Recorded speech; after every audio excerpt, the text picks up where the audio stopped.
Hi friends, ఒక పని గురించి కావచ్చు లేదంటే ఫ్యూచర్ గురించి కావచ్చు, థింక్ చేసే విధానం మనుషుల్లో రెండు రకాలుగా ఉంటుంది. ఒక పని తీసుకున్నామంటే ఇది జరుగుతుంది, సులభమే, చేయొచ్చు, ప్రాబ్లం ఏం లేదు అనే విధంగా థింక్ చేసేవాళ్ళు. ఒక ఫ్యూచర్ గురించి తీసుకున్నాము అంటే భవిష్యత్తు బాగుంటుంది, మంచిగా ఉంటుంది, మనకి కష్టాలన్నీ పోతాయి, ఏమీ కాదు అనే విధంగా థింక్ చేసేవాళ్ళు. సో వీళ్ళు అంటే ఒక పని గురించైనా ఫ్యూచర్ గురించైనా సరే పాజిటివ్గా థింక్ చేసే వాళ్ళని మనము ఆశావాదులు అంటాం. వాళ్ళనే ఇంగ్లీష్లో ఆప్టిమిస్ట్. సో ఆప్టిమిస్ట్ అంటే ఆశావాది.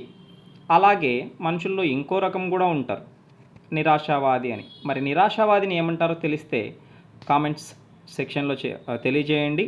అలాగే ఆశావాదికి ఎగ్జాంపుల్ తీసుకున్నామంటే సింపుల్గా హీ ఈజ్ అన్ ఆప్టిమిస్ట్ అంటే అతను ఆశావాది, భవిష్యత్తు గురించి పాజిటివ్గా థింక్ చేస్తాడు. ఇలాంటి మరిన్ని మీనింగ్స్ తెలుసుకోవడం కోసం మా ఛానల్కి సబ్స్క్రైబ్ చేసుకోండి. Thanks for watching.